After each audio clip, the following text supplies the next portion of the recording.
Hey, everybody. I thought we would do that instead of our normal countdown that we do because that's boring.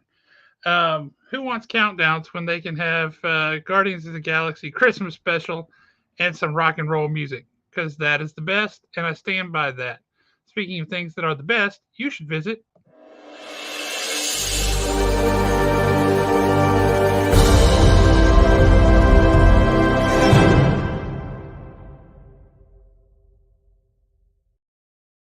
That's right. Haven Comics, the best comic book store on Slaughter Road, period. Not a better one to be found on that entire street. Uh, so, welcome to the show. It's Thursday night. It's shop talk. It's time for us to get down and dirty, talk some comics, talk some TV, talk some movies, uh, nerd stuff in general. If you want to pop on and let's talk about some Tolkien, let's talk about some Tolkien. Dustin, if you want to come on and talk about pressing comics, let's do that. We got all kinds of things to talk about, and we're also open to suggestions. So, speaking of suggestions, I suggest that Alan come on board. How you doing, Alan? I am doing good. I'm hoping everybody had a good Thanksgiving. I hope everybody got more than enough leftovers and all that good stuff out of their system. And now it's time to move on to the Christmas leftovers. That's right. How does one get leftovers out of their system? Leftovers are a gift from God that you enjoy for as long as possible. Yeah. So I do have a question for you, because I do like to start things with a question now. So my question for you is really simple. What's that? What would the Fantastic Four be named if Snoop Dogg joined them? Well, that's a good question.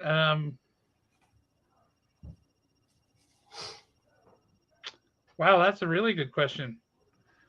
I'm trying to think of all kinds of things that would be relevant to Snoop Dogg, and I'm kind of coming up dry. I just keep popping back to Slim. Yeah, I don't know. What do you think? What would they be called? The High Five.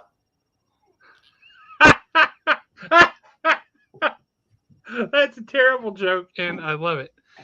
Tots. That's all we have time for tonight, ladies and gentlemen. See y'all later. Yeah. Tots, man, great to see you, sir. James, dude, glad to have you here with us tonight. That's awesome. And James thought that was funny too. The high five. That's pretty good. That's pretty good. So, question for you. Hang on. We got Mike Wesolowski joining us here today. How you doing, Mike? What's going on, Mike? Always good to see you, man. So, question for you. Read any good comics lately? Oh, that just knocked him out. Let's see what you got there, bud. Well, we'll just jump right on into it. Let's do it. Actually, Justin is saying hi, but he's logged in as Haven. I wondered who that was because I didn't think it was Kaylisa. So that is not HR, guys. You're all safe. We are going to jump back a couple of weeks since we haven't really covered comics the past couple of weeks. Yeah, we had Tony Harris on, and we just said screw it to talking about the comics because we had freaking Tony Harris on. I know, and that if y'all have not seen the Tony Harris episode, y'all really need to go back and watch that. That was very possibly one of the funnest 2 hours that we've done on here so far. He was great. And I'll be honest with you, I could have kept talking to him for another 5 hours. That dude was amazing. Yep, just let him go. But go. I was trying to be respectful of his time. So I'm like, I guess we should wrap it up. And then it goes on another half hour past that. I'm like, dude, Tony Harris is the bomb.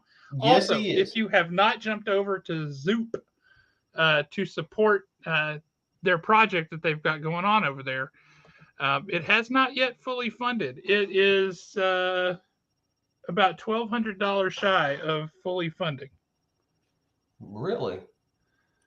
But doesn't that thing go for like a month or something like that? Yeah. Yeah, so they still got a couple of weeks. And there's always a sag in the middle. I mean, they started off really strong.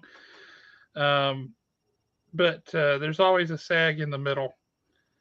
And this is that sag, apparently. But yes. Actually, from the looks of it, they are around $980 from being fully funded. Oh, I didn't update this before I looked at it. You're right. Let me update the page. You are correct. So yeah, they're less than $1,000 away now. Yep. So jump back a couple of weeks, and this was actually a comic that you mentioned. And I was really hoping that Dustin Ellis was going to be on here. But if y'all have not checked out Oh man. Oh, Fantastic Four #1, I'm not a big Fantastic Four fan, but I went ahead and picked it up off of Josh's recommendation. This was a fun book. It was a fun read. It felt like the way comics used to be written. It was literally, you get the entire story in one book. It was a cool little story. I don't want to give anything away. It was a little sappy. It was a little sweet, but it was a really good story in the end.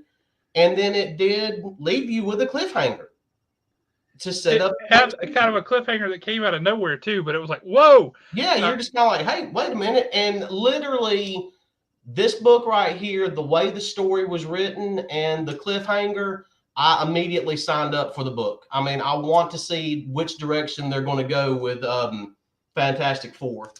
I thought the Another, story was good. I thought the cliffhanger was totally out of left field, but I liked it. What I really liked more than anything else was the first page of what would be the letters page in future issues, where the writer of the book said, "Here's what I think the Fantastic Four should be, and what a Fantastic Four comic should be like. They are not superheroes. They are yep, explorers. They are adventurers. They are a family. It's not an angsty book. They're not all talking about heartbreak and, oh, I should consider all these things. No, it's a fun book. And if he believes that and he sticks to his guns and that's what he writes, I am 100% on board with that book. yep, most definitely. I thought the way Ben Grimm was written in this was absolutely great. You still get some of the whole, trying to fit in. I'm not a monster. You get that element of it. I thought it was a really nice throwback to the way comics used to be written. Oh, yeah. This was not some world-ending apocalypse. Oh my God, that's not the crisis of the week or anything Nope. like that. It was It was just just a a little fun book story. to read. And I will Um, say this, I don't know if you had the same thing I did, but the way that the story is told, like that very first page as you read it, and then you flip the page and it's the exact same, and then you flip the page and you're like, what is going on here? Did I get a misprint book that has the same page a couple of times? No, that's purposeful, and it's part of the story, and it all makes sense. But yeah, no, it was really well done. It was really interesting. yeah, Like that's so, actually what I was about to say. I literally got like 2, 3 pages into it, and I actually started over again, thinking I might have missed something. I did the same thing. And it was like, did I miss something? I'm a little, but it was perfect the way that it was It done. was I mean, perfect. it's a great book. I mean, I it'll don't think be it one. gives anything away to tell people the reason we're talking about it like this is it's this is kind of a what if Groundhog Day kind of a thing Yep. where there's a thing that just repeats, and the way they tell that story, the way they show it in those first few pages, where it's the same, it's the same, it's the same, and then something different happens, and that's the catalyst. Really, really cool, and the whole story kicks off from there. So the next book from a couple of weeks ago, and I really haven't heard a lot of people talk about this one. I've seen several ads and what they're doing going forward. But the new Golden Age #1, this was actually a really good jumping off point. They do a really good job with blending timelines, and there's probably even a couple of alternate realities in there. It's something that we'll just have to wait and see in the future. I did like the fact that Dr. Fate is pretty much front and center of this book He, without being front and center of this book. right, exactly. Yeah, it's the I'm not giving anything away. I mean, they pretty much start hammering this home from the very beginning. It all starts with the death of Dr. Fate. I mean, it's literally, but he's throughout the entire book. They do jump around. There's a couple of nice little twists. It was intriguing enough to make me want to say, yeah, I probably need to pick up Justice Society and see where they're going with this. Um, I really was not expecting a certain character's daughter to end up being who she's going to end up being. For some reason, that kind of threw me. And I know that's very cryptic, but for the people that actually read this book a couple of weeks ago, you know exactly what I'm talking about. But yeah, if you're just, I mean, if you want to find out a little bit more about Dr. Fate, it's got some really good art in it. It does jump. The book is not completely and totally centered on one particular character, even though there are a couple of main characters. It's just the way that it jumps around. And I'm sorry, but the only way to actually understand what I'm talking about is to read it. It was great. It's a really good read.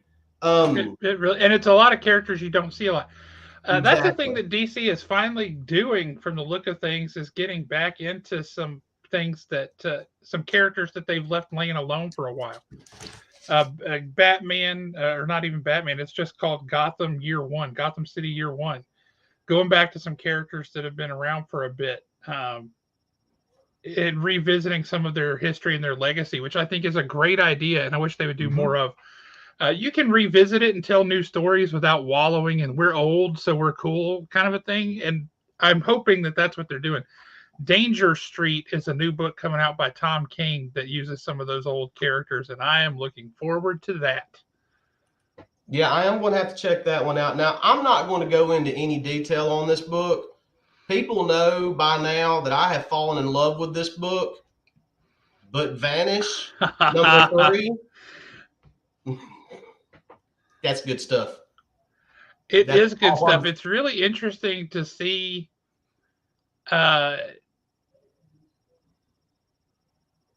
he goes about doing this stuff, and the whole idea that the superheroes in our world are the rejects from a magical world who just use their powers to look like superheroes and supervillains. I thought that was brilliant in the first issue. So the thing that got me about this issue is and I might be reading too much into it, but there's already starting to be some elements in these characters of, wait a minute, in the first issue, you established that the good guys are actually the bad guys and the bad guys are actually the good guys. But now in this issue is our good guy that's pretending to be a villain, is he really turning into a villain, and are the villains really turning into good guys? It is a little gray. It's a bit of a gray area, but it's really well told. Yeah, Donny Cates has definitely done a good job with this. The only thing I'm worried about is how he ends it. Yep, because he's terrible at endings. Yeah, I'm saving this particular book right here to talk about it last. A night would not be complete without AWA. Sacrament number 4. Guys, this is probably, I love The Devil's Highway. I thought American Ronin was great. Not All Robots, fantastic. American Ronin did not get nearly enough attention. That was No, really it really good. didn't, and I'm hoping that they bring it back for another run. But to be honest with you, I think Sacrament is probably the best thing they've done so far. If you like a combination of dark sci-fi horror, I know I've said this before, it's a fresh story, it's a new story, but it's gonna feel familiar, especially for people like our age, just based on the movies that we grew up with and stuff. One thing about Sacrament number 4, and this was literally, have you read it, Josh? I haven't read number 4 yet. I've got it in my pile over here. So yeah, at the end of number 4, I was just kind of like, oh, she's back. And I mean, it's great. I mean, it's really well done. They've already released some, I think 4 pages of number 5 that comes out a couple of weeks, something like that. Yep. Which is going to should wrap it up. I'm hoping that this is a series that they go with in the future and stick around a little more. Off the wall pick, and literally I had no intentions of picking this book up, and I'm going to tell y'all why here in a second, but I picked it up anyway because I kind of thought I can't make fun of it if I don't pick it up and find out what's going on. Star Wars Revelations. So the reason why I've been making fun of this book, let me see if I can get up here to get a good shot. If you look at Luke Skywalker, why is he starting to look like the crocodile hunter? Crikey, I don't know. Because the Force is really rather strong with him. I mean, he doesn't need a lightsaber. He just needs a top jaw rope, and he'll be good. But this was actually a really good read. I mean, it's it's mainly it's Vader, and it's all about some visions that he's having and things that are going on, and it's actually kind of hard to explain. I know that they're going to pick the story up, I believe, in Hidden Empire, or at least the what happens in here flows over into Hidden Empire on some level. But this is one of those books that if you just pick up this one and read it, you'd be just fine with it. I mean, Yeah, and it's meant to be that way. yeah, I mean, it's a good read. I'm sure that Marvel's going to do what Marvel's going to do with Star Wars. I'm sure this will end up flowing over into 87 different titles somehow, some way, somewhere in the future. But for just a nice Star Wars read, one shot, I would definitely recommend this. I got 2 left. Daredevil #5. There we go. I was not ready for one particular page in this book. And when I read it, I mean, this book like just shot through the roof as far as I was concerned. And did you physically throw it? Do what? No, but I mean, I was literally reading and I read the page and it was just kind of, ooh, I wasn't expecting that. That's done got daddy's knickers up in a twist. Chip Zdarsky will do that to you. So look, have you read it yet? Yeah. Okay. The whole, no, I'm right with God. And he said, if you were, he wouldn't have sent the devil and then turned the lights out. Well, that got me right there. That was amazing. Yes. You're just like, hell yeah, do it. That right there is one of those moments where you can tell that a writer thinks very cinematically. Because if you were watching that in a movie and you saw those events unfold and then the lights go out and you're like, uh-oh. Oh no, this is going to get real bad real fast. It reminded me actually of the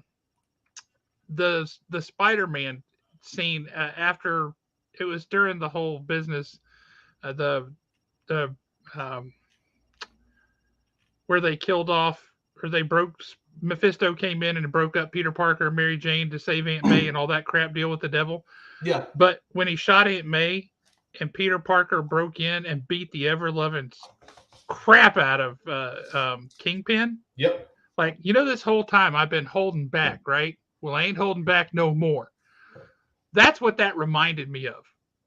It was that kind of moment, unexpected in a book where you don't see it coming. You don't think, but it's like, oh my God. You see how bad the dude can really be if he wanted to be. If he were just to take it off the chain, he would mess you up. And I thought that was brilliant. Yeah, and the comic definitely leads me to my to one big question is there's got to be plans for the Shield now. I hope so. Well, I mean, he kept the Shield for a reason. I mean, he doesn't keep trophies. I mean, he's got a plan for that. The last book that we're going to talk about, the book that has upset me, the book that has just haunted me and terrorized me for several days now. I hope it's the one I'm thinking about. I'm going to start off with this right here. G.I. Joe 300. Oh. Bad, Larry Hama. Bad. We don't do that in the house. I tagged him on this show to see if he was interested in coming. He needs to get on here right now. We need to talk about this. I do want to bring him on very badly, and I'm going to reach out and see if we can, because holy heck, that was incredible. Well, okay, so for those that don't know, if you don't read G.I. Joe, this may not be very meaningful to you. Yeah, this is the last issue of G.I. Joe that we know of. IDW has lost the license. Yeah, they've lost the licenses. They're no longer doing it. Everything was heading toward it being wrapped up. Epic conclusion. Yeah. He's bringing every piece of the G.I. Joe puzzle, every good guy, every bad guy, every vehicle, everything that has ever been. He is bringing them all together for this epic conclusion to a 300-issue run. And he's going to show you the last page. Yeah, nice okay, that's just the cover art, right? We've got everybody on it. Lord have mercy. Look, I opened up, and this is the page that I opened up to right here. Yep. I mean, we're getting things that we did not know we were going to get. And Just here, we'll talk about that in a second, but the important thing, flash to the bottom of the very last page. that's where I'm headed right now. Larry Hama, you had the opportunity to wrap this thing up for us in a nice, neat little bow. And what did you do? You did not give us any closure whatsoever. None whatsoever. But you ended the series with the plane You gotta going hold. down Yep. 100 meters above crashing. And And this then that right little tiny here, box in the bottom corner that says "To be continued?" question mark. that was not fair. That was not fair That was at completely all. out of left field and unexpected.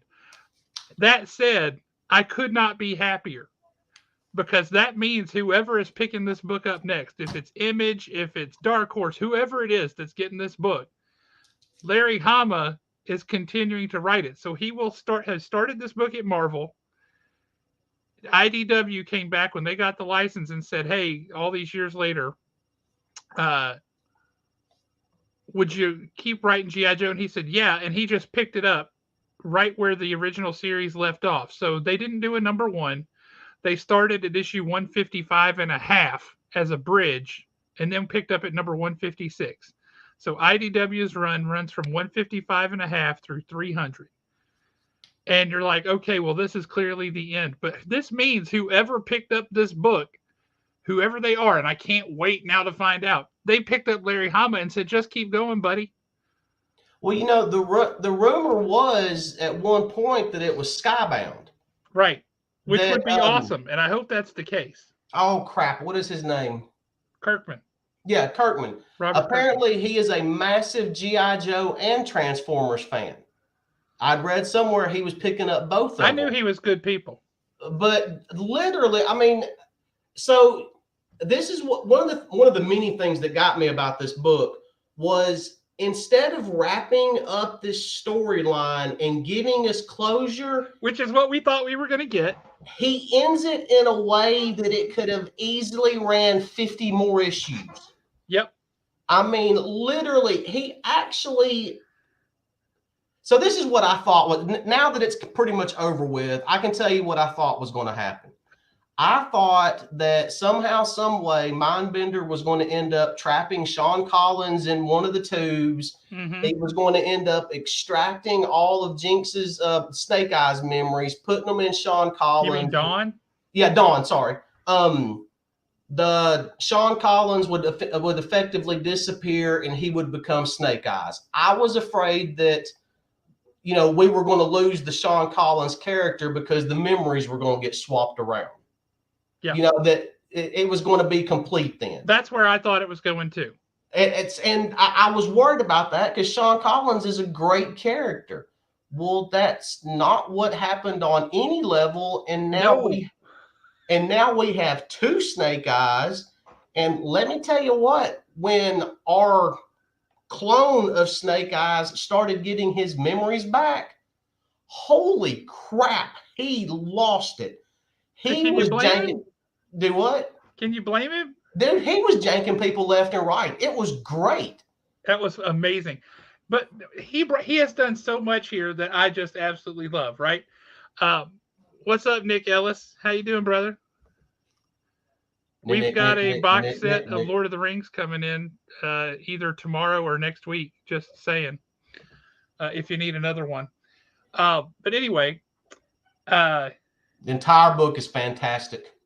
I want to go back a little bit and explain a couple of things about G.I. Joe and what makes it so cool, right? It's totally character driven on both the good guy side and the bad guy side. You know these characters, you love these characters. It's not just action figures being clanked together in a fight. Yeah, it's totally character driven. You're invested in these characters, right? And then he did the unthinkable. What was it, 50, 60 issues ago? He did the absolutely unthinkable, and he killed off the most popular, most prominent character in the whole series. He killed him off. Not just like maybe he's dead. He was dead.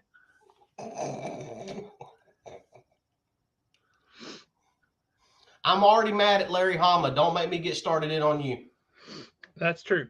But he was dead. The most popular character in the whole series was dead, and I was ticked. I'm like, you cannot do this. This is my favorite character. You can't do it.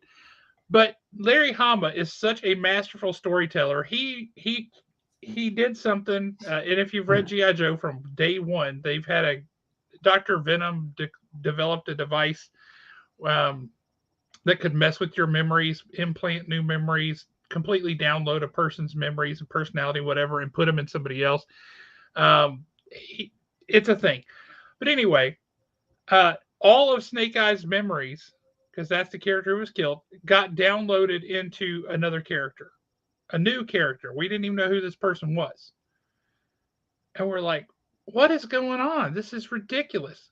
But he used that as a storytelling device to move the story forward and to reveal things that he had not told to us before in Snake Eyes' past through flashbacks and things that she had. You could do a whole series of stuff where she's doing things, but also you have the flashbacks to Snake Eyes. So in a way, we got more Snake Eyes, even though he was dead, and it was totally bizarre, but it absolutely worked because he's a brilliant writer. So he did that.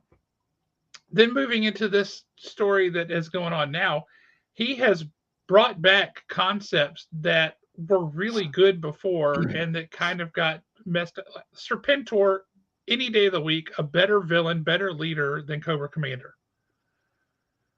Well, guess who's back, baby? He's different. He's a new and improved Serpentor. He's a lot scarier. Um, Holy cow. You got him back. You've got this totally new thing where is Snake Eyes back now? Is he back? It's Now, I gotta say, I gotta tell you this. My favorite part of the book was when Snake Eyes was standing there and he's out of the tube and um he does the Cobra salute and everything and was Mindbender makes the comment about, oh, he's totally loyal to us, and Serpentor goes, Serpentor says something about how do you know, and he's like, well, I programmed that into him. And he's like, did you program that into me? did you program that into me? And Mindbender goes, yes, I did. And he goes, well, we see how that worked out for Cobra Commander. Yeah, you see, that didn't work very well. Great. Oh, it was so good. Um, but yeah, I was shocked. I really thought number 300, that's the end of it. That's the end of an era. That's a shame because Larry Hama is absolutely on top of his game, storytelling wise. It's fantastic. And I was like, and then some. I was like, I'm going to read it wherever it goes, but I'm sure that some schmuck is going to be taking over GI Joe, and it's going to just. Well, it looks like that schmuck is Larry Hama, so it's just going to keep going.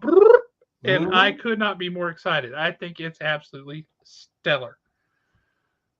So now this is where we can speculate some. What do you think the difference is between and we'll just say Skybound. I mean, we'll just use them for example because that's who the rumor's been. What do you think the difference is between a Skybound GI Joe versus an IDW GI Joe? I mean, say they still have Larry Hama. I'm sure that we'll end up changing artists because artists change over time anyway. But do you think that there'll be any major differences in production value? Maybe, but probably not. I don't think story wise it's going to change a lot for a couple of reasons. One, because Larry Hama, but two, as a licensed property, Hasbro gets a say in what they do and what they can and can't do with the characters. And Larry Hama knows how to walk that line. Andy Price, when he was on My Little Pony, would tell us stories about how sometimes the people would step in and say, you can't have the ponies do this or you can't have the ponies do that. And he's like, dude, the ponies just did that on the cartoon. You can't tell us they can't do it in the comic. They just did it in the cartoon. No, our ponies would never do that. And you're like, what? Okay, I guess. Thanks for the consistency. But that was Hasbro too, right? So they can be a real pill. So I don't think a lot of the storytelling stuff is going to change per se, but I think we might see maybe a darker color palette, maybe a little bit of a a less detailed kind of art. I hope that's not the case, but Skybound tends to go that direction. The look and feel of their books tend to be a little bit more on the Japanese kind of spare side of things, fewer lines. I hope that's not the case. I would really like to see the same team continue, if I'm 100% honest, because Yeah. I think they've been knocking it out of the park.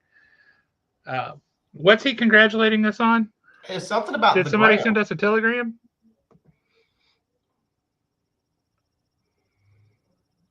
I have no idea what he's talking about. Oh, I do. I think Kaylisa can shed some light on that. Does HR, if Kaylee? you want to leave a comment shedding some light on the gram, please feel free. Um, Speaking of the gram, Oh, gotcha. oh my goodness, we have Instagram now. Look at us, folks. We have joined the 20th century. Wait, the 21st century. Wait, we've joined the 2020s. I have no idea what Instagram is. Never used it, never seen it. But we have one now. And by golly, you'll see pictures from us, I guess. And maybe even, what do they call them? Reels. You'll see reels. Get off my lawn. We're at haven.comics from the look of it. So like us, love us, follow us. I hope you don't send us messages because I'll never see them. But Alan, the Instagram is going to be yours, I think. Yeah. Do us proud. Oh yeah, I'm all excited. I'm definitely going to be throwing some pictures up there, and I will definitely be doing some reels. Crap, I done forgot what I was going to say. Yes. No, he did not. Well, I mean, they're all going to be pictures of you, so. That's the awesome. the only way it'll be not safe for work is if I do that. If I turn that video clip of you engulfing Dustin with your shirt at the expo, if I turn that into a reel. Oh my god, that was so funny. I love how he just like went stiff, like uh-oh, and then he just relaxed, like all right, it's over and done. I'm just dead now. Well, what was disturbing was how fast he relaxed. It was. But what I really liked was he said, "You use good soap." That was the funniest thing, man. You use good soap. So for anybody that doesn't know, at the expo, Dustin was having a rough time. Like his brand new car had broken down. His wife had it, and she's 4 hours away. And he had just gotten there, and he was in a bad mood, and things are going bad. Can't blame him. It was a rough day. And Nick walks up, and he's like, "Yeah, man, Dustin's in a bad mood. The only thing that'll cure him is if you go over there and like pull your shirt up and then pull it down over his head." And I was like, "Okay."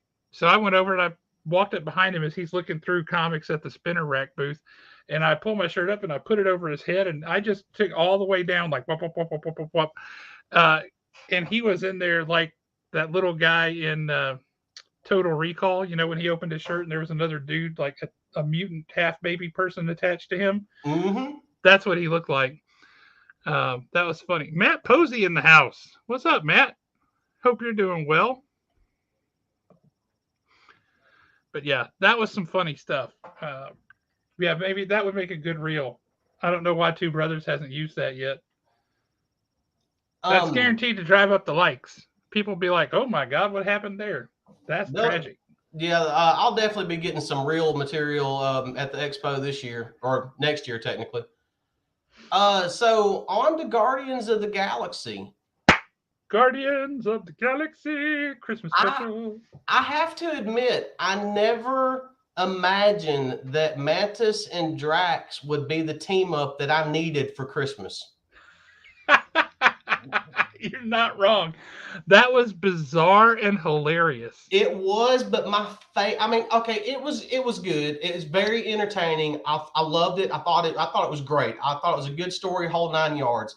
But this whole angry, angsty, whatever she was version of Mantis that we got at times. Chris, what's up, brother? You popped in just in time for us to talk about the Guardians of the Galaxy Christmas special. Did. What good timing. But yeah, this version of Mantis, I could not quit laughing at her. I thought she was great. When she was showing attitude and everything, I mean, I was rolling at times. She was so funny. That giant candy cane. Does this look like a person to you? Uh, no. Oh, I and then what told was you. it? She screamed about the bowl of nuts that she ate. Yes, the Zarg nuts. Yeah, the Zarg nuts. When she Not yelled at Zag nuts, but Zarg nuts. yeah, when she yelled at Drax about the Zarg nuts, I about fell out on that one. That was very funny. I have to say it felt like a fun little interstitial chapter between Guardians movies. Right? It was fun. I enjoyed that. Oh yeah. Uh, And Drax with the whole blow up elf man thing, whatever that was, as excited as he got when he opened the box and it was in there, that was probably the best thing Dave Bautista's done as Drax the entire time he's played him. I loved it. I tell you, also what cracked me up was his hatred of GoBots. And I will tell you this: I don't know who did it, but it cracked me up. Davis Mhm. called me from the shop on Wednesday, and he said, "Hey, who put this GoBots over here in our? We have a box of Marvel comics from Phase 5 of the MCU." Yeah. And he goes, "Who put a GoBots comic in here?" And I was like, "Somebody picked up a GoBots book and popped it in there because of this Christmas special." That was hysterical. Oh my And the god! way she was walking around carrying the money, it was great. What's happening, Nate Saint? Good to see you, sir. No, There were so many little we need things. to jump back to this. GoBots or the original Transformers? And GoBots go hand in hand with that. Chronologically correct. Quality wise, nowhere near, and you got to admit that. But you know what? It doesn't matter. You gotta pay respect to the originals. It's the same thing. I mean, if we really and truly look at it, I know I'm about to make some people mad, but you're just going to have to process it, accept it, and move on. Power Rangers is nothing but a cheap ripoff of Voltron.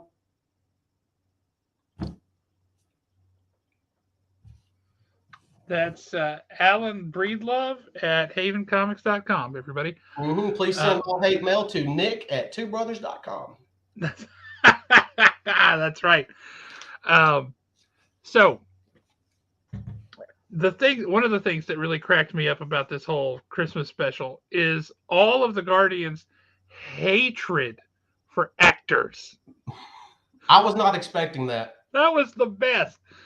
As an actor, ugh. And the Mm-hmm. fact they would just say it to his face too, that was fantastic. And when she started gagging when she realized he was an actor, I thought that was great.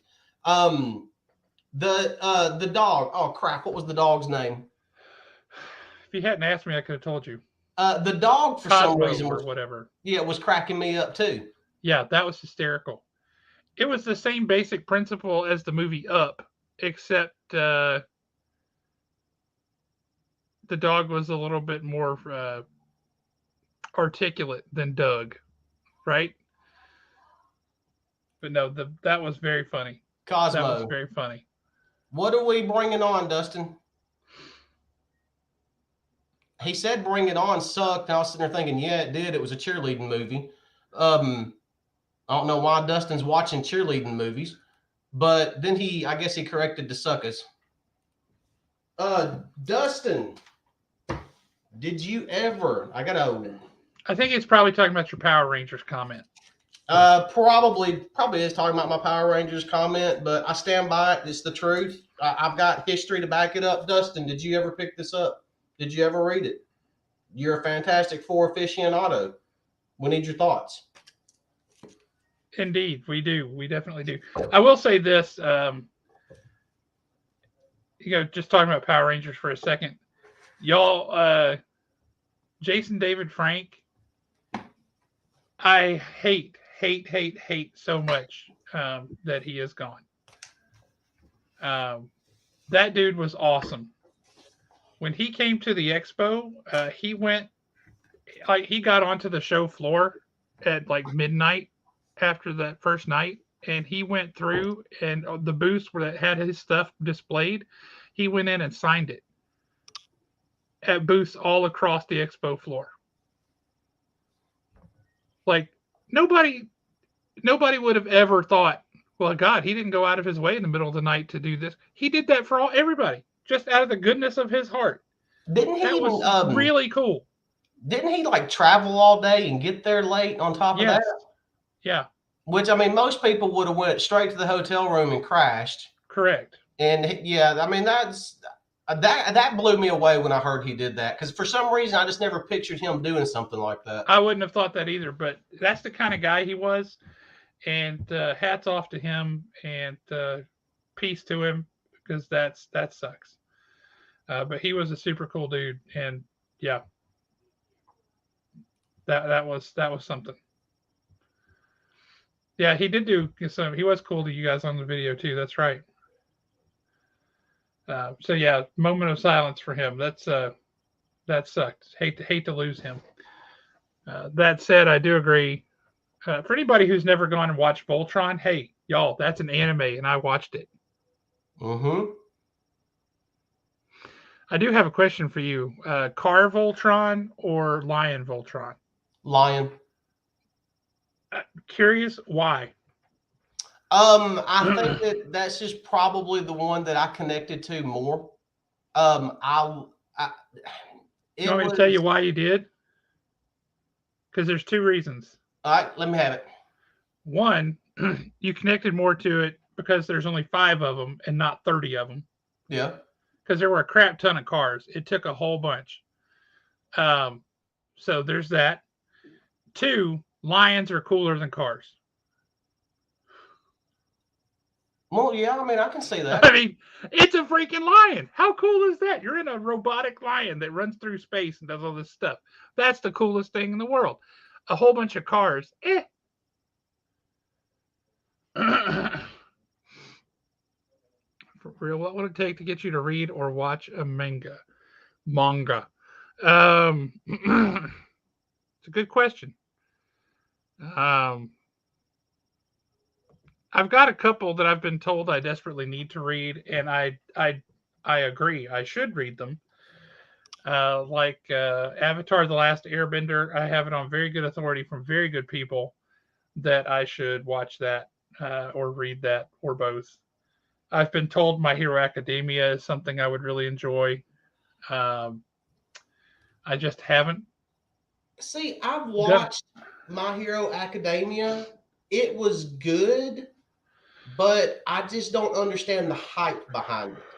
I mean, I don't get me wrong. I enjoyed it. There was nothing wrong with it. I was thoroughly entertained. But I don't know. The hype just kind of, I don't understand the hype on that one for some reason.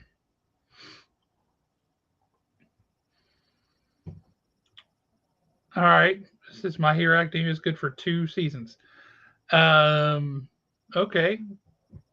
Now we've got the first 20 volumes of the manga in a box set at Haven of My Hero Academia. If anybody needs a Christmas present for somebody, it's a fantabulous way to get a whole bunch of books really fast. Any comment on the reveal of Optimus Primal for the Beast Wars movie? I have not seen that, so I cannot comment. So I watched the trailer today. I kind of fell out with the whole Transformers movie probably about, I don't know, 25 of them ago. It seems like there was a gabillion of them come out. This one actually looks really, really, really good. I do want to. I actually want to see this one. The trailer of the day, though, to me, just went to Guardians of the Galaxy Volume 3. I mean, this. Hang on a second. Oh. I should read the box set. I'm not committing to 20 manga of a series right out of the gate when I don't know if I'm going to like the first one. Come on now. No, you're Hama. It's not manga. It's manga. I think you should still totally make that shirt that you had. You don't pronounce it manga. You pronounce it manga. But it looks the same on the shirt either way. That is hilarious. I've got that store set up on Teespring. I just really and truly haven't done anything with it. I've got a bunch of stuff on there, but I haven't promoted it or anything. 10 comics. It's 20 little books. Well, Does nothing happen on these pages? Are they super fast reads or something? Yeah, actually they are super fast reads, but you might have 10, 15 pages of them powering up. So, see, that to me is, I don't understand that kind of storytelling. So I've actually been reading Eden Zero. That one I think you would enjoy. It's kind of a cross between sci-fi and fantasy. It's really weird the way they've done it. They even a little bit of like Dungeons and Dragons thrown in there just a little bit. It's the guy who wrote it actually wrote another series called Fairy Tale, and Hero cannot think of his last name. But I can tell you right now, I got no interest in Dragon Ball Z.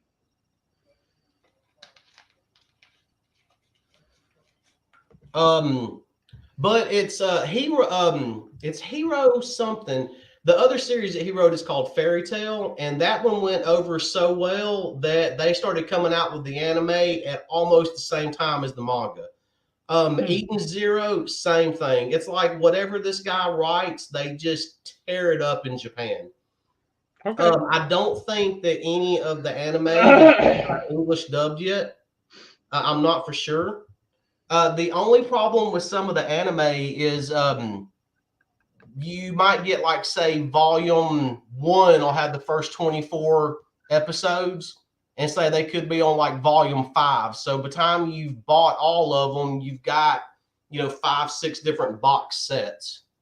Got it. All right. I tell you what, Nick, I'll make a deal with you. I'll give you the first 3 or 4 trades of G.I. Joe, and you can read those. And I'll read your first 3 or 4 trades of what is it? Dragon Ball Z. How's that? Zom 100. What are we looking like? What is this? Give me more, because I'll read it. I'm gonna guess that's zombies, but I don't know. I have heard Cowboy Bebop is really good. Several people told us that, and when we first opened the store, we actually had video rentals, and we had a lot of anime rentals. And My Hero Academia was all the time checked out. That one was, or not My Hero Academia, Cowboy Bebop. That was checked out all the time. Yeah, I do, and Matt Cuthbert always used to tell me how great that was. Yeah, Nick, I'll check and see which one that is I have, and if it's the first one, I'll just bring it to Josh this weekend because I'll be out and about Saturday. And yes, I think after I get caught up on that, Berserk is on my list to read, but I want to get caught up on Eden Zero, and I definitely want to read Fairy Tale, but I want to check out Berserk also. Unpopular opinion, Attack on Titan was way overhyped. I made it probably 15 into it, if that many, maybe 10 into it, and it's like, whatever. I'm sure the anime has got to be better than the actual books themselves. This just in, we have news that a show called Super Sentai, the show that was dubbed for Power Rangers, was about 10 years older than Voltron, per Wikipedia. But it doesn't really matter because back then we didn't get that here. So I thought you had to respect GoBots because they came first. Well, yeah, but it's American timeline. We only go by American timeline when it comes to stuff like this. Does HR need to come on and defend their stance? Hang on. We've got a y'all who only read shonen are not allowed to wreck stuff. One Piece only has 1,000 eps, and the story is so good every ep can fight me. I don't know if she's saying that One Piece is good or not. I don't understand what's going on there. What I can tell you, Kaylee's big advocate of anime and manga and has been valiantly trying to get me to read it longer than you have, Nick. So I kind of owe her first, I think. I is let me correct myself here. Is Avatar: The Last Airbender, is that on Netflix? I don't know if it's on Netflix or not. I kind of watched them when they because it came on Nickelodeon, and I kind of watched them when they were coming out. So I don't know where it's at now. If it's on Netflix, Kaylisa, I will make an effort, legitimately, honestly, truly, to watch some of it and see how it goes. This one right here, I've never watched One Piece. I really don't know anything about it, but what caught my attention is the whole pirate anime. There's only one pirate anime, and that is the Pirates of Darkwater. That's something that you young kids aren't going to understand, but Sorry, you need to. this cracking me up right here. That's awesome. Oh, that's funny. And yes, I don't know if you saw this, but yes, it is on Netflix. Awesome. Thank you, White Tiger. Yeah, and honestly, he is correct. Avatar is kind of kiddie, but it's fun. Um, I thought that there was like some really good stories to it. The overall production of the entire thing, the storytelling, production, the way all of it was done, the art, it was just really, really good. I mean, it's definitely worth watching. You would enjoy it. And somebody said earlier there's something that's essentially the story of Rudy, but with volleyball instead of football. I'd be down for that. Yeah. I don't know about you, Alan, but do you ever watch Rudy? You've seen Rudy? Yeah, the movie. Yeah. Yeah. Do you? How hard do you cry at the end? Um, it's been so long since I watched that movie. The I don't really remember crying at the end of that movie. The one sports movie that broke me and I mean turned me in to a freaking 12-year-old girl the first time I saw Elvis, and that was Rise and Walk, the Dennis Bird story. Oh my God, yeah, that'll rip you up. Uh, Oh yeah, Doug, Doug, what do you Pirates mean of I Dark wasn't gonna Water. get in the chat, dude? How else will we know you're there? Get in that chat. Start throwing down. If I Apparently, remember Pirates of Darkwater correctly, is one he likes. we only got one season of Pirates of Dark Water, and I think we've been waiting roughly 25 years for season 2, and we still want it. That's how good it was. Okay, that sounds like still waiting for season 2 of Firefly. Yeah, that ship's done sailed. We're I going to get know. Pirates of Dark Water season 2 before we get season 2 of Firefly. That's heartbreaking. That's heartbreaking. But And plus, jumping, sorry, go ahead. would it really be Firefly if Wash isn't in it? Because I mean, it was literally everybody made that show. True, I'll give you that, and not even a full season at that. Yeah, Doug, you're right. Yeah, I don't know. Now I'm sad.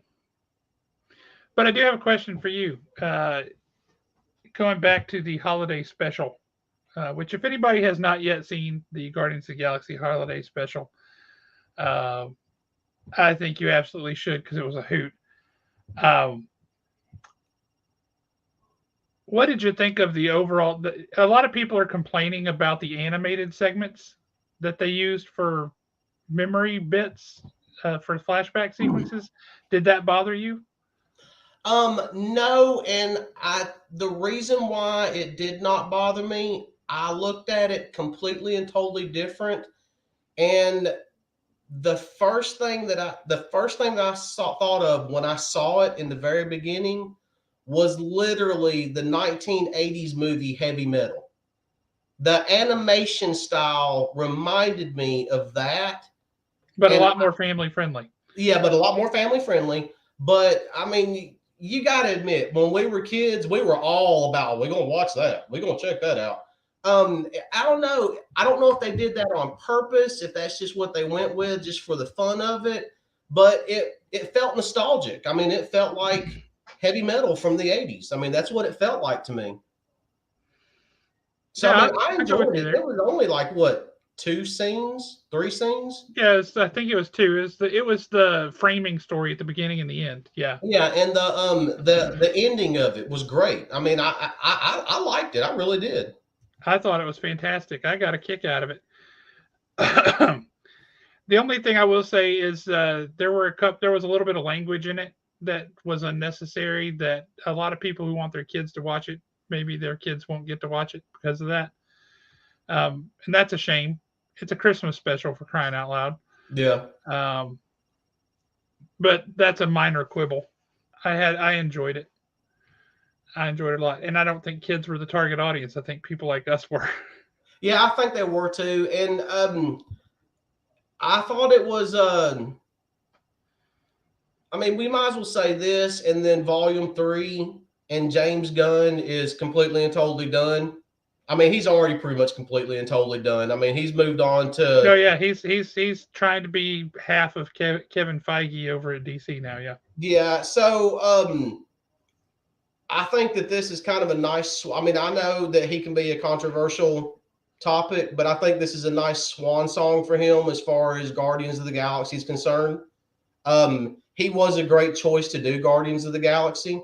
I mean, he pulled it off. I actually was kind of going back and forth a little bit with Wyatt from the Blurred Syndicate earlier. I'm not that big a fan of Volume 2. I mean, Yondu stole the show in Volume 2, but the overall story of it with Ego and everything else, I was just kind of whatever. It just, to me, it didn't live up to expectations after Volume 1. Volume 3, that trailer came out today, and yeah, it's that one's going to be rough. That one's going to be rough emotionally, and I'm actually looking forward to that one. That one I might even go to the movie theater to see. Speaking of which, I know you were planning on seeing it, but then things got in the way. Did you ever go see Black Panther? Never did get to go see it, and to be honest with you, we are so close to it being released on um, pay per Disney view Plus? now that I might as well just wait. I I would mean, beg to differ. I think you should see it on a big screen. yeah, but the thing is, they don't like it when I show up to the movie theater in my boxer shorts and a t-shirt with slides. Um, my couch has no issues with me showing up there like that. Yeah, thank you for that visual. Well, you know, I'm being honest. All Well, right. everybody reserves the right to be wrong. Um, I just see volume 2 just fell flat to me. And yeah, I mean, Yondu is a great character. I mean, literally, like I said, stole the show in volume 2. The end of it was sad. Yeah, I mean, it was a very touching ending the way they ended his story arc. But the movie overall, I just thought it fell flat. Did you see? It was right after the movie came out. Somebody put a Yondu Funko Pop in a Mary Poppins Funko Pop box No, I didn't see and that. took pictures of that. That was hysterical. Uh, God, that was great. It was so funny because at first you're like, "So what's the big deal?" It's a oh, he's in a Mary Poppins box. Got it. No, that was pretty clever. That was pretty clever. I dug that. Um, Now it was nice hearing him voice Yondu in the cartoon aspect. I mean, yeah, that was nice. I mean, it was honestly the anybody that's complaining about the holiday special, it didn't matter what was going to be done; they were going to complain anyway. well, so let's look at two things. They've put out two holiday specials now, one for Halloween and one for Christmas, and they were both stellar. Hmm. Uh, I have watched the Werewolf by Night holiday special 5 or 6 times probably, and I absolutely love it. I grew up on old 40s and 50s movies, um, and I love them. Wow, we're gonna have to get rid of that. Yeah, I've just got him. Thank you. Um, I grew up on a lot of those 40s and 50s movies, and so that was like a refreshing blast from the past for me. I thought that was great, and I loved it. I thought the story was great. Really enjoyed it. And then the Guardians of the Galaxy Christmas special, an absolute hoot, and I can see that being something that I watch every year. Um, I thought that was a lot of fun. So maybe that's something that they should consider more of. Smaller, more focused, less let's drag it out 6 episodes or 8 episodes, uh, and lose some of the punch. Because that was always the problem with the Netflix shows, right? They would go on too long. And so they would have these slack sections in the middle of the story that wasn't as strong. Yeah, I Speaking of which, did you really, ever finish watching Daredevil?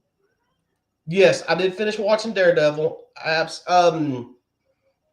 I'm a little nervous about what Disney's going to do with Daredevil Reborn. I really wish they would keep the same tone, but we know it's going to get Disney-fied on some level. Um, I really want them to bring Karen back. I can't think of her name right now. But the main reason why I want her to come back is I want to see if she can do one episode without crying. Well, she's not the one who writes the scripts, dude. I know, but still, I mean, I just want to see if they can do one episode with her without crying. I'm sure that they could. She's a talented enough actress not to cry if she doesn't need to cry. So, yeah, I think that's entirely doable. I think that's within the realm of possibility. Uh, I would also like to see that. Now, why are you saying that, Nick? You don't like her on the show. You don't like her character. You don't like how she's compared to uh, the character in the comics. What's the genesis of that comment? Why do you think she sucks? I'm curious to know. Oh, have not seen the new Willow yet, but I am looking forward to it. Um, I will say that she's just drawn that way. Good reference, good callback. Speaking of which, that's a phenomenal movie. Oh my god, I love that movie. Roger Rabbit, Who Framed Roger Rabbit, is an Mm-hmm. absolute classic. Speaking of that movie, because that movie has Mickey Mouse in it, did y'all see that the voice of Mickey Mouse, the current voice of Mickey Mouse, is going to be at the Huntsville Comic and Pop Culture Expo? Wait a minute, let me get my finger up a little bit higher. No, Nick, you suck butt. Karen was awesome. Every teary moment that she had was spectacular. I agree. I agree. I really like her quite a bit, and I thought the way that she got pulled into the Punisher story Mm-hmm. was really interesting, and I liked that. And I thought they were good. They played off each other very well. Yeah, I am about halfway through the second season of Punisher. So I'm almost there toward the end of it, but it seems like every time I try to sit down and finish it, something always happens. Well, it was not my favorite series, and it was a real shame. Um, I really thought they were going to go more like in the Ellis or what? His name just ran right out of my head. Ah, the guy who was writing it back in the day. He writes all the war comics and such now. Uh, Oh, that just chaps me. I can't believe I have forgotten his name. He's Garth Ennis. I kept thinking Dustin Ellis for some reason, but it's Garth Ennis. When Garth Ennis was writing Punisher, and he had that whole story with the Nucci family and Ma Nucci and all that, I yeah. really thought the show was going to go more of like it's just him methodically taking down all of these organized crime mafia bosses and such until he gets to the big boss. And it really wasn't that. It took too long. It was too spread thin, and the villain wasn't what I wanted him to be. So that was frustrating. But I still liked it. I still enjoyed it. It just wasn't what I thought it should have been. See, I thought the first season was really good. The way they set everything up, I think and I can't think of the guy's name, but the one that plays Jigsaw, Yeah. um, the dynamic between him and John Bernthal, whether they are, friends slash brothers in a flashback or they're hating each other 30 seconds later trying to kill each other. I thought they did that perfectly. I'll agree with you there. I thought it was very well done. There's been a couple of things that's kind of gotten on my nerves, like in the second season, the psychiatrist that's helping Jigsaw. I was really wanting him to throw her out the window. Just be done with it. Yep. I mean, just be done with it. Toss her out the window. Let's move on. Kill some more people, and then finish this off. The girl that he's protecting in the second season, she's done a really good job. I've enjoyed her so far. As being like the streetwise kid that's in trouble and everything. Mm-hmm. And then this, I still hadn't got the full story of who he actually is. He's like some reformed white supremacist gangster that found God. It's kind of weird. You haven't got the complete backstory yet. No, he's an odd character. But the guy that they have playing him has done a fantastic job. I mean, he's pulled off the creep factor on this one. Talking about people who've done a fantastic. Have you watched Andor? Have not watched it. I was actually going to wait until the whole thing come out and then binge watch it. Well, I highly recommend doing exactly that. It starts off a little bit slow, but the last 5 episodes or so, it's good through the middle. It's good, and there's some really cool stuff that happens. But the last 5 episodes are just like, holy cow, holy cow, holy cow, oh my god. Andor is phenomenal. Oh, it was spectacular. Really liked it. Andor is a prequel to Rogue One. It's what happens before Rogue One. So it's set between episode 3 and episode 4, A New Hope. Andor is so good. I cannot even begin to tell you. It is fantastic. How many episodes are in Andor? Or how many is it going to be? Gosh, how many are there? 11, 12, something like that? 11, 12, 13? Once you meet Andy Serkis, the character played by Andy Serkis, it's nonstop awesome from there. Okay. Holy smokes, it's good. I don't know how you stop before finishing the last 2 episodes, Nick. It's fantastic. It's so good. I strongly recommend it. Nick, I don't know if you heard earlier, but I do have a couple of box sets of The Lord of the Rings, The Hobbit and Lord of the Rings coming in at the store this week. So if you need to get Christmas presents for anybody in your life, I know exactly what you can get them.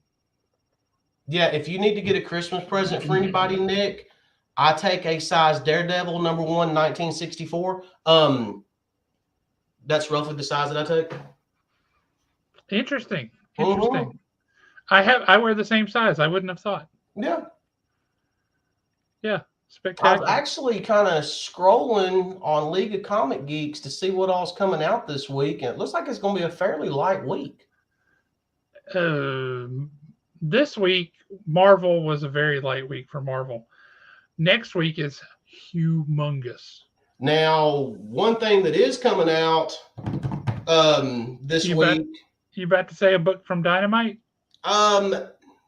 No, I wasn't looking at that. I was actually looking at that little Nightwing annual that's supposed to have the origin of Heartless in it. Yep.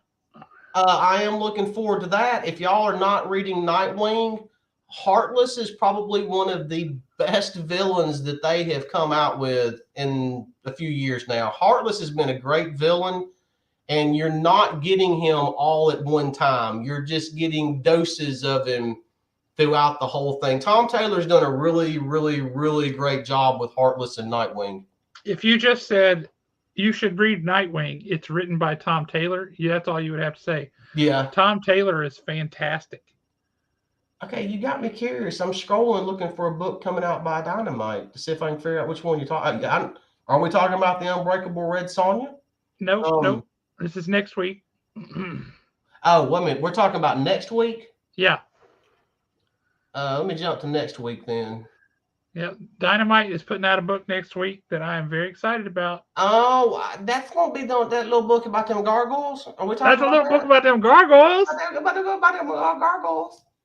Yeah, no, It's I'm gonna be definitely looking forward to that awesome. one. For anybody who has not been told, uh, Gargoyles, the comic series, is a follow-on to the story of the cartoon, and it is written by the creator of the cartoon. Oh, Did and everybody y'all, copy that? It's a follow-on. It picks up after the cartoon ended, and it is written by the creator of the cartoon. Gargoyles is going to be awesome. okay, And that comes wow. out next week. So best be on the lookout because it's going to sell like them proverbial hot cakes. And y'all can go buy it up, and I don't care. You know why? Because I'm already signed up for it. Indeed. That's Um, funny. It's not showing up on League of Comic Geeks, or I'm just overlooking it. and you know what else is funny to me? I don't know why Disney is choosing to put their books out through Dynamite. That seems a very odd marriage because Dyna puts out Red Sonja and Vampirella and all these other. I'm like, what? That those books and Disney books just not they don't belong together. That's very strange to me. But right, that would make more sense. I agree. IDW is the place for nostalgic IP. I would absolutely agree. Oh, Oh, look at that! Look at that! oh, Look at that purple blank cover. that I is love cool that. looking. I Yes, was actually James, looking we at can this one. sign you up. But the purple blank cover, I like when they do a blank cover, but it's got a color on it instead of just being a white one. I always enjoy that. Yeah, But this is, y'all, coming in January is another Disney comic from Dynamite, Darkwing Duck. yes, sir. Darkwing Duck.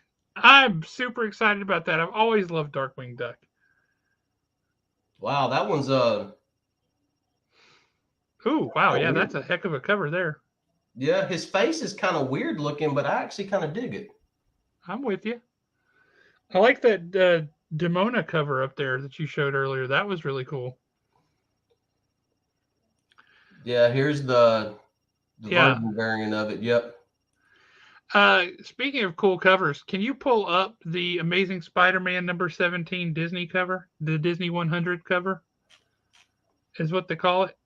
The Disney 100 cover. When is it coming out? Oh, January. in Just look up January. Amazing Spider-Man number 17 Disney 100. It'll pop. What? Yeah, man, that rules. Cider Man? That's a whole different book. That is a different book, isn't it? Cider Man, squashing apples 'cause he can. Oh, yeah, I agree with this. Need a limited series about Powerline from a Goofy movie. That would be awesome. Why is that not pulling up? So let's just do this instead. Just try Google. Try the Google. Number 17.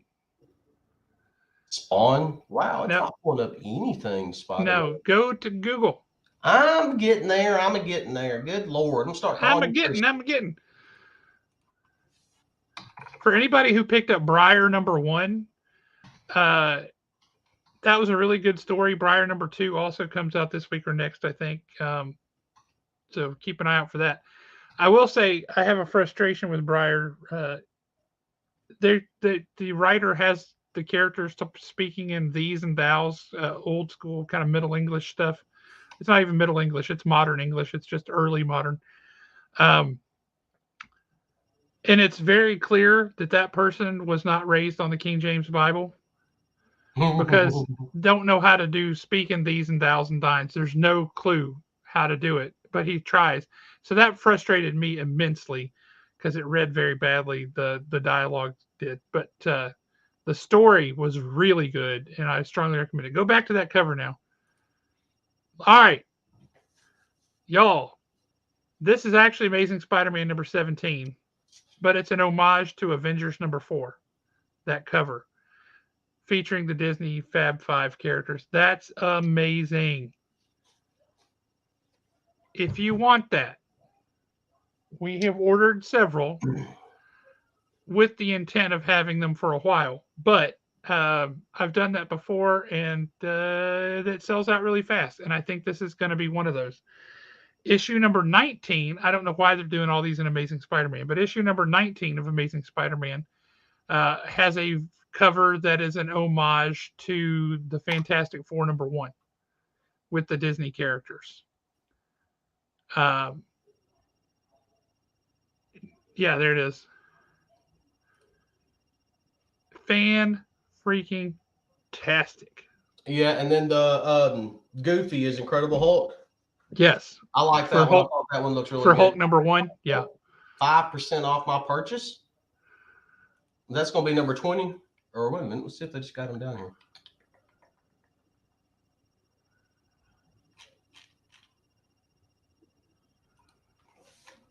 Is that one going to be? I don't know if it's 20 or 21. I don't know why it's skipping 18. 18 doesn't have one of these covers. Well, that's it doesn't look like it. 19. Yep, 21. There it is. Yeah, I think that one looks great. It's fantastic. So yeah, if you guys want those, you're going to want to make sure to let us know because they're going to be awesome. So, important note, wanted to make sure y'all knew that. It's going to be so good. So, what comics are coming out this week and next that you're really pumped about, Alan? So I have not been by the store yet. You know what? I'm just going to show y'all my pull list. This is what I will be picking up tomorrow when I swing by the store. I know I also root around and see what all I can find. But next week, heck yeah! Look at that list. Yeah. Oh, that's some good stuff. I'm definitely looking forward to Deadly Duo number 2. Me too. For anybody that did not read Batman Joker Deadly Duo number 1 by Mark Silvestri, written and drawn by Mark Silvestri, pick it up. Do it now. Get to the chopper. It's very good and it's beautiful. So, yes, I mean, I got the mainstays here. I'm definitely looking forward to see what happens with Fantastic Four 2. Daredevil, Chip Zdarsky can do no wrong. Little Monsters, for people that haven't been reading that, yep, it's I don't know how to describe it anymore. It literally, you have children that are vampires, and apparently society's been dead for several hundred years, is kind of what you're believing. But now they've actually found some people, and naturally the vampire instinct took over. They started killing them. And they're having to retreat and run, but they're going to where their elders, where they think they are, just to find out that their elder is dead. So it's getting a little weird. Hang on a minute. This comment from James. Yeah, I saw that. That's fantastic. Oh my God, that's great. Well done, James. Now, here's one that I picked it up because I thought, what is this? It was one of those, I saw it on the shelf, and I will snatch an indie comic off the shelf in a heartbeat if it looks intriguing. But this Oz Return of the Wicked Witch number 2, that is not what I was expecting, especially with the types of covers that Zenescope puts out. Yeah. The story itself was actually a really good story. So I kind of want to see where that goes. I think Zenescope might get a bad rap sometimes just because of what they put on their covers. I mean, There's nothing.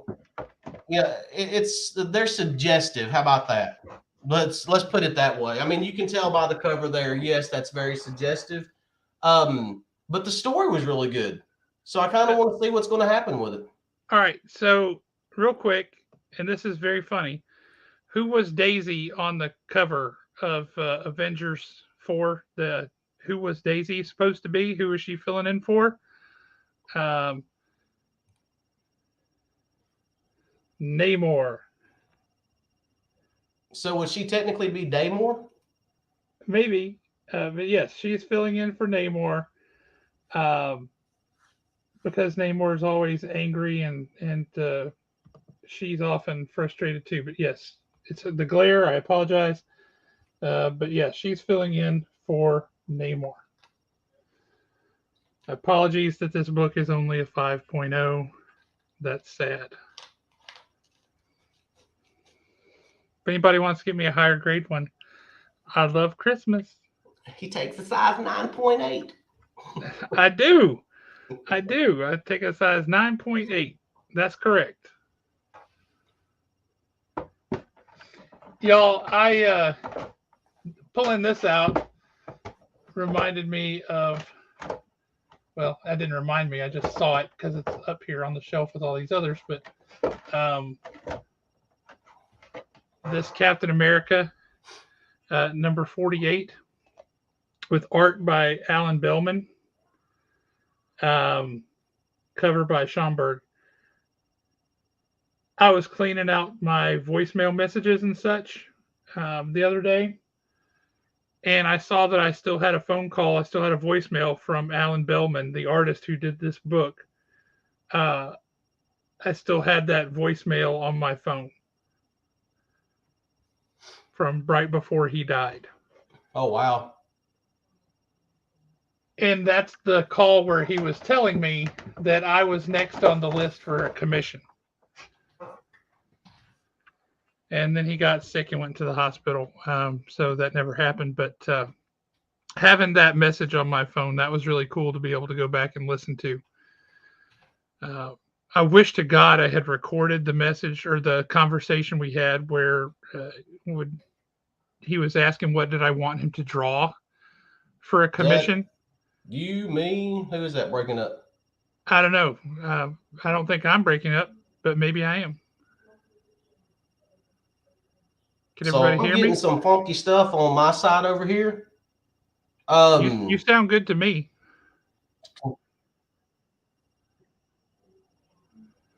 Somebody weigh in the comments. Am I frozen? Do I sound weird? Does Alan sound weird? Well, see, on my side, you were frozen for a minute, and now you're back.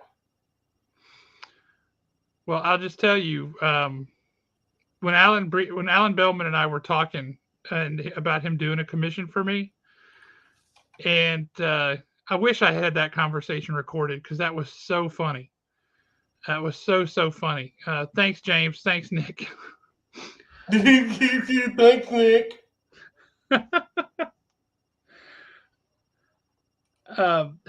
Anyway, when he was like, well, what do you want me to draw? And I'm like, dude, you're a freaking legend. You could draw a matchbook if you wanted. I don't care. You draw whatever you want. And he's like, how about something like this? Cappy. His back's against the wall. Bullet holes everywhere. He's got his shield up and it's on fire from where a missile hit it. And Cappy's back's against the wall and he looks defiant. How about something like that? And I'm like, that would be amazing. And he's like, don't tell me you like it just because I said it. I was like, okay. But no, holy cow, that would be absolutely amazing. It was so cool. I hate that I never got to get anything from him. That would have been an incredible keepsake. Nate Owsley, the guy that does the slab stands, he got a sketch from him at a convention, and he's the one who actually turned me on to call him and introduce myself to him. And it was like I had a bonus grandpa for a couple of months there. That was really, really cool. A bonus grandpa. That's funny. I think we've still got a copy of his book. It's not really an autobiography, but it's kind of like a memoir a little bit. I think we still got a copy of his book up at the shop for anybody who's interested. He was a heck of a guy. Tiny little old dude, 96 years old. He would show up at conventions in like red pants and a blue shirt with white suspenders that had stars on them. He was just dressed like an American flag, and he would wear a bright American flag tie. because he was there to do Captain America sketches and stuff. And his wife, who was late 80s, early 90s, went with him to these conventions. And she dresses like Wonder Woman, but very modestly, mind you. So the two of them at conventions, he's like a little Captain America in a suit, and she's a little Wonder Woman. Adorable, the cutest couple ever. Just absolutely awesome. Absolutely awesome. You look like you're grimacing in thought over there. What are you thinking about? Okay, so you know what? Let's just pull the curtain back and we will show people what I do some days, just trying to, you know, I have been known just to tag random people on Twitter and say, hey, you want to come on the show? You I've do that, yes. also been known to just randomly send people messages on Instagram. Sometimes it works, sometimes it doesn't. But there is this website that I heard about, and it's called the Essential Sequential. And you can actually, it's kind of a cool site. You can go on here and David Finch. Yep. Select David Finch, and you can buy original artwork by David Finch. That's got to be outrageously, painfully expensive. Well, like this one right here. Let's look at the quick view. Rose number 6. Oh, $6,000. No big deal. We can cut a check or two. It doesn't matter. Buy 3 copies. But they've also got people on here, and I don't know if these artists are represented by them. I want to find out a little bit more about the website. I mean, like Frank Miller's on here. Speaking of Frank Miller, did anybody pick up American Ronin 2 #1? So, well, what I was thinking was down here on this is where we're going to peel back the curtain, people. On the contact us, I might just send them an email and say, hey, does any of your artists want to come on sometime? Now that you've said that I'll reach out to Dan Didio, who is working with Frank Miller to get his stuff published, and see if Dan wants to come on, or Frank. I mean, the worst thing that can happen is they say no. Well, guess what? They weren't coming on anyway, so what does it matter if they say no? Yeah, it's kind of like my dating life in high school. You know, or nobody was going to go out with me anyway, so what did it matter? Or they say, yes, it scares me half to death, and I worry about it for a week, so I don't know what we're going to talk about until the time actually comes. That was the cool thing with Tony Harris. We didn't have a week to worry about it. We had less than 24 hours. Yeah, I know. It was like, oh my God, he's coming on now. Oh, that was so awesome. We have had some really great creators come on this show. And that has been super cool. And I'm looking forward to bringing on more. I hope that we are able to do that. Yeah, I would love to have Chip Zdarsky on here sometime. I wish he would do some public stuff like this, but he doesn't. Yeah, he does not do interviews. I have dug everywhere trying to figure out how to actually get in contact with anyone that works for Tom Taylor, and that's like dang near impossible. I even sent Jim Williams message on Instagram the other day. Look at that. How beautiful is that? Tony Harris artwork. I mean, she looks alive. That is just exquisite. One of the most beautiful things. Holy cow, that's just gorgeous. And we need to get Steve Butler on here one night too. He has had, he lives out in the sticks, kind of like you. And they have historically not had good internet out there, so he can't do video stuff. That said, he's done a couple of video things of late, and that may mean he's gotten better service or something. So I would love to bring him on here. He's been doing a lot of stuff for Archie, which has been really cool. Yes, I support this comment. I don't know that Finch is underrated. Everybody loves Finch. He just is really choosy about what he does, so his name's not out there as much. But I don't think he's underrated. I think everybody loves him. I tell you, somebody who I think is underrated as a comic book artist is Jason Fabok. Jason Fabok does incredible work, and nobody ever talks about him. And that just beggars my imagination. I can't figure out why. Stunning. Y'all should look up Jason Fabok's Spider or Batman Spawn cover. Look that up. That'll knock your freaking socks off. No, dude, David Finch is amazing. His wife is a comic book writer. That comic book that he pulled up that painted cover for earlier for Rose, Meredith Finch wrote that. And she's really cool. Did you say Batman Spawn? Yes. Jason Fabok, Fabok. Oh, wow. That's nice. That's almost too nice. I don't know if I want to show this on here. It's incredible. I don't know if they're worthy. I'm trying you got to see it, so you might as well let them. It's phenomenal. I am worthy.